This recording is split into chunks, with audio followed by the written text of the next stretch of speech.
My model girlfriend was only dating me for my money, so I secretly used her connections to get back at her, and now my ex is trying to win me back. I'm 29 and I've been with my fiancée Hannah for almost a year. She's 25, just starting out as a model, and honestly one of the most gorgeous women I've ever seen in my life. So stunning that for the first few months, I kept wondering how in the world I ended up dating someone like her. My buddies couldn't believe it either since I look like an average guy you'd pass by on the street without noticing. And even though people say looks aren't the most important thing, I still felt out of place being with someone who could turn heads anywhere she went, unlike me.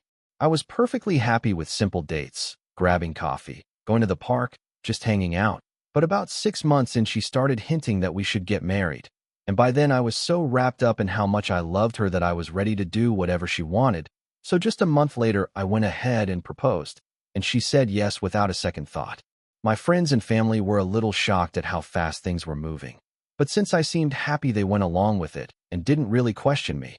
Things between us seemed fine for the most part. Sure, we had our ups and downs, but I believed what we had was real love, at least from my side. Then about 3 months ago, she invited some of her girlfriends over to help with wedding planning. That day, I was feeling under the weather and had been napping in the bedroom. But after a while, I got up to grab something to eat. When I walked past the kitchen, I stopped because I heard Hannah and her friends in the living room talking about me. They didn't know I was nearby, and they just kept going, laughing as they made mean jokes about me. They picked apart all the insecurities I've ever had, and I could feel my face heating up from a mix of anger and shame. But what hit me the hardest was when Hannah herself laughed and said she'd landed a rich idiot with a terrible face and was now living the dream. They all burst out laughing like it was the funniest thing in the world, and I couldn't take any more, so I went back to the bedroom without saying a word, not even wanting to hear what else she might say. I was just burning up inside with rage. I wanted to break up with her right then and there, but I held back and decided to play the long game, to use her the same way she'd been using me. I work as a web developer and make a pretty solid income, so I'm the one paying for everything since Hannah can't really afford much. She's just getting her modeling career off the ground and doesn't earn anywhere near enough to live the kind of lifestyle she wants. Her parents aren't wealthy either, so they can't step in to help her, which means she's financially tied to me in a big way. She moved into my place only 2 months after we started dating, telling me she couldn't cover her rent anymore. I said she could crash at my place for a little while, but she never moved back out, and ever since then I've been covering every little thing she wants. I pay for her rides to casting calls, her clothes, accessories, makeup, you name it. So in a way, she wasn't entirely wrong when she told her friends she'd found herself a rich fool. She really had. After overhearing that conversation with her friends, I went back to my room ready to end things. But then a better plan came to me. I have a cousin named Lauren. She's 23 and had been trying to break into modeling for a while. Lauren's dad is an extremely successful businessman, and she's got plenty of money from him. But he doesn't support her modeling dream because he thinks it's a waste of time. So he cut her off financially until she could land a few modeling contracts on her own. Lauren moved to my city a few months after I started dating Hannah, and I knew she could use my help. But Hannah had flat out told me not to get involved, saying the modeling world is way too competitive, and if we helped Lauren with contacts, she could end up as competition for her. So Lauren had been left to struggle on her own, and while she did have a credit card from her dad, she was still young, didn't know anybody, and had no clue how to network properly. But after what I heard from Hannah and her friends, I made up my mind to step in and help Lauren. In return, she'd send me half of whatever she earned from any contract she got because of my advice and connections. From that point on, I started keeping track of every casting Hannah went to. I'd show up, mingle, meet the right people, and then pass those contacts straight to Lauren. Sometimes she landed a contract and sometimes she didn't. But every time she did, she'd send me a full $1,000. Mostly out of spite toward her dad for refusing to help her. It was a decent chunk of money, and who was I to complain? If she wanted to teach her father a lesson while I made some cash on the side, then she could stay mad for as long as she wanted, and I'd gladly let her. This little arrangement worked perfectly for me, because with each passing month I was making more money. Of course, I had to keep all of it a secret from Hannah, since she would have definitely suspected something if I suddenly started showing interest in the industry I'd never cared about before. It went on like this for several months, and over time I lost every bit of affection I had for my girlfriend. I didn't break up with her yet, though. because I still needed her network to keep helping Lauren. But outside of that, I kept our conversations and time together to the bare minimum. When we were together, I still played the part of the sweet and romantic fiancé, so she had no clue what was really happening behind the scenes. About a week after I overheard her trashing me to her friends, I told my parents I wasn't going to marry Hannah. I didn't share all the details, but they knew enough to understand there wasn't going to be a wedding. Hannah, of course, was left completely in the dark, still busy planning every little thing, asking me to book the venue and line up the vendors. I nodded and agreed, but never lifted a finger. This week, everything came crashing down for her. The wedding invitations were supposed to go out right about now, but as I've said, I hadn't done a thing. On top of that, my cousin Lauren finally signed with a major prestigious modeling agency. She was over the moon with gratitude, and even her father admitted he appreciated what I'd done. He was so thankful that he wired me another $5,000 as a thank you. They're honestly pretty generous people. So just a few days ago, when Hannah asked why the invitations hadn't been sent yet, I decided it was time to come clean about everything I'd been doing behind her back and finally put an end to our relationship. I had spent months keeping up this act, but now that I'd made enough money off of it, there was no reason to keep the charade going. Lauren had gotten exactly what she wanted and didn't need my help anymore, and I had absolutely no feelings left for Hannah, so there was really no point in staying with her. When she asked me about the invitations, I told her straight up that I hadn't done a single thing to organize the wedding and that there wasn't going to be one at all. She froze for a second, totally stunned, and asked if I was joking. That's when I told her I'd overheard her little joke with her friends and that I'd never forgiven her for it. She wanted to know why I stuck around for so long if that was the case, so I laid it all out. How I'd used her contacts to boost Lauren's career and how Lauren had been paying me generously for the help.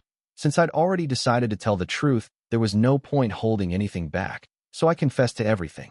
Her reaction was pure chaos. She cried, screamed, and threw a fit about how I'd betrayed her and used her. I told her this only happened because of what she said behind my back. She fired back saying it was just a joke, a bad one, not meant to hurt me, but instead it came out mean and humiliating. We went back and forth over it for a while until she finally broke down and said I had betrayed her in the worst way possible over something she thought was harmless, something she wouldn't even wish on her enemies. She completely fell apart and told me she had truly loved me, and that I didn't even bother to talk to her first before deciding to blow up our entire relationship over what she still called a stupid joke. But I stood my ground and explained that to me it wasn't just a joke. It hit deep. Jokes are supposed to be funny, not downright cruel, and her words were exactly that. It wasn't only the insult that cut me, it was the fact that she sat there surrounded by her shallow little friends, laughing at my appearance, and instead of defending me, she joined right in, making me the punchline for all of them. That was what cut the deepest. I was the one paying for absolutely everything she wanted and constantly making sure she was happy. I didn't deserve to be treated that way. In fact, I had been working even harder than before just to provide for both of us. So hearing her mock me for not being as attractive as she was hit especially hard. Right after our argument, she packed up her things and left within an hour. I didn't try to stop her because I was too angry and too hurt. For the next 2 days, I buried myself in work trying to shut everything out and feel nothing. The truth is I'd stopped loving her a while ago, but I had gotten used to her being around, and every now and then I'd catch myself thinking maybe I could fall for her again. But now that it was over, I didn't know what to do with myself coming home to an empty house. This morning I got a text from Hannah saying she still loved me and was ready to fix things if I wanted. She wrote that she missed me terribly and couldn't imagine her life without me. I still haven't replied because I don't know what to say. I don't even know if I miss her, if I still love her, or if I want to get back together at all. My feelings are a complete mess right now. I feel like a total jerk for what I did to her. Maybe she was right. Maybe I really did blow things out of proportion and turn something small into something huge. After all, I did use her to push Lauren's career forward and make money for myself. And before I go any further, I guess I just want to put it out there for anyone listening to share what they think about all this. We had a story not long ago that was kind of similar. You might have heard it, but in that one the girl was making fun of personal details to some guys. And I feel like that's a little different from my situation. Still, I said back then that I wasn't even sure how to feel about it. On one hand, it's immature and out of line. On the other hand, when you're young and not fully grown up, stuff like that does happen. So maybe it's not something to judge too harshly. especially when you're both still figuring yourselves out. But in this case, I think it's a little different. Because here the girl flat out told her friends she was only dating her boyfriend because he was a rich fool. To me, that's just over the line. It's one thing to joke about the way a guy makes weird noises in bed or how he's got something oddly shaped going on, but it's a whole other level to say something like that. So honestly, I think I did the right thing. Could it have just been her trying to show off in front of her friends? Maybe, but if someone's willing to say that just to look cool, it still says a lot about their character and not in a good way. Anyway, here's the update. In the end, I didn't reply to Hannah's message. I read through a ton of comments and messages on my original post and started to realize that maybe I really had crossed a line. I even considered reaching out to her to apologize for everything that happened. But then I got a message from one of her friends who said she needed to tell me something. She sent me a screenshot of a chat with Hannah where she was asking if she could crash at her place for a while, until her loser boyfriend, that's me, either made up with her or she found someone new. Her friend told me Hannah had sent that exact message to their entire friend group, saying she'd left after our fight, but leaving out the reason why it happened. This friend said she felt uncomfortable with how Hannah kept trash-talking me even though we were supposed to be getting married in just a couple months, so she decided to tell me what Hannah had been saying behind my back just to get it off her chest. She didn't know I'd already overheard what Hannah really thought of me, but I was grateful her conscience finally kicked in before I went and apologized or took Hannah back.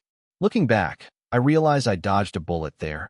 All the criticism I got for staying with Hannah just for revenge was fair, and that feedback was exactly what had made me rethink the whole situation and almost pushed me into apologizing to her. To be honest, I didn't even feel guilty for the way things ended, because deep down I knew Bella had earned every bit of what happened. Maybe if she'd been a normal person with at least a little bit of humility and less selfishness, I might have admitted that I went too far. But this was Bella we're talking about, the walking embodiment of narcissism and self-centeredness. She wasn't just a little vain. She practically made it her life philosophy to put herself first no matter what. I still can't wrap my head around the fact that she was willing to crawl back to me only because she had nowhere else to stay. It's not even that shocking when I think about it. Because for the last several months she had gotten incredibly lazy, she would only bother going to auditions here and there. And the rest of the time, she'd do absolutely nothing around the apartment. I didn't complain much about it at the time because I was fine picking up after both of us. And honestly, she brought in decent money thanks to Irene. So I wasn't struggling financially. She didn't even do the grocery shopping, which meant I was actually spending less than I was earning. So I figured it was fine to let it slide. But the second I saw that screenshot from her friend, I felt this huge wave of relief wash over me that I hadn't replied to her yet. It was like my gut was screaming, "Don't do it, man," and now I had proof. That was the moment I made up my mind completely. There would be no reunion, no making up, no giving her another chance. She was just a terrible person through and through. And yeah, maybe what I did could be called a little crazy, maybe even borderline unhinged, but she had it coming every step of the way. So I went ahead and blocked her on every possible platform. And I even started thinking about moving into a bigger apartment just to make sure I never ran into her again. Things have been going well for me since then. I've been making solid money with Irene and her dad helping me out, and in a couple of weeks I'm due for a raise. Which means it's the perfect time to start looking for a new place and focus on my own life without her shadow hanging over it. When I told my friends there wasn't going to be a wedding, they were pretty shocked. They hadn't suspected a thing.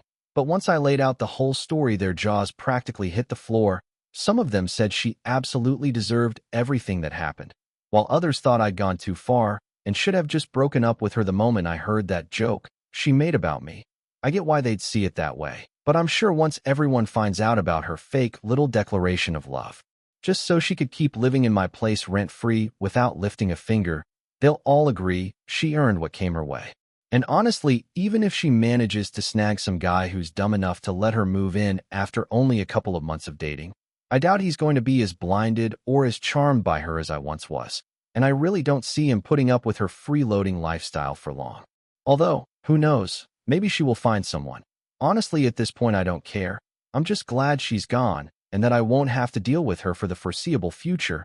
I guess maybe Bella realized that not every guy is going to turn a blind eye to her lifestyle. And not everyone is just going to let her move in and spend their money without question, unless of course she decides to look for a sugar daddy, but that's a whole other story. At one point, she somehow got a new number and started texting me, trying to blackmail me into letting her back in. And let me just say, her approach was a complete disaster. She tried to scare me by saying that if I didn't let her stay until she found a new boyfriend, she'd go around telling everyone that I had used her connections in the modeling industry to help my rich cousin. I just hope she realizes that if she doesn't tell the full story, people will just assume I was acting like a helpful relative. And I really hope she isn't naive enough to think she can trash me and I'll just sit there quietly. I told her straight up that if she starts talking about me, I'll tell exactly what she did, and the truth will come out. And considering she has a decent following on social media, it'll probably hurt her way more than it would ever hurt me. So far, she hasn't replied, and I'm really hoping she doesn't, because honestly, I'm completely done with her. But as if the texts weren't enough, today she actually showed up at my workplace. The receptionist called me because she refused to leave without seeing me. I had no choice but to take her to a nearby cafe so we could talk privately, and I wouldn't make a scene in front of my coworkers, because I immediately realized she was on the verge of causing one. And sure enough, the moment we sat down at the table, she started whining about how unfairly I had treated her and how she deserved a second chance no matter what. She insisted she could prove she could be a good girlfriend under the right circumstances, which honestly caught me off guard. I asked her what she meant by the right circumstances, because as far as I knew, she already had the perfect setup. She literally lived without a single worry and never paid for anything. And as it turned out, that was exactly what she meant by the right circumstances. She told me straight up that I had spoiled her rotten, letting her walk all over me. She said that if I'd stood up to her more often, maybe she would have even felt more drawn to me. But apparently I was too spineless, too average-looking. And to make matters worse, I had zero self-esteem, which made it ridiculously easy for her to boss me around without a shred of guilt. And that, according to her, was why she said the things she did. But now that she found out I'd been quietly playing her for a fool all this time, suddenly she claimed she felt attracted to me and, according to her, could now take me seriously as a potential boyfriend. And I swear I'm not exaggerating. Bella actually said that out loud. I had to struggle to keep from bursting out laughing right in her face because it was completely absurd. I still don't know if this was some last-ditch move to get me back or if she really believed what she was saying. But either way, it was ridiculously funny. I eventually just told her I'd think about her words and get back to her later because I could barely hold in my laughter. She even made me promise I'd talk to her once I got home. And that's just another reason I'm glad we broke up. She always started baby talking whenever she realized I was mad at her. I have no idea why. Maybe she thought pretending to be some helpless little girl would make her more attractive in my eyes.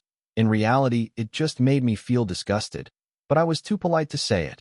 I got home about half an hour ago, and it still blows my mind that after everything she's done, she's still trying to worm her way back into my life, just so she'll have somewhere to live. It's honestly pathetic. She's so lazy and dependent on a man that she can't even scrape together the last bit of pride to leave me alone.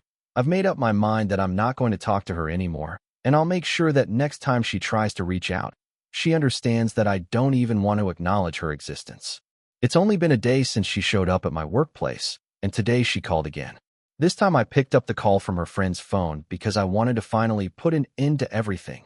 The second she asked if I'd thought about her words, I told her there was nothing to think about.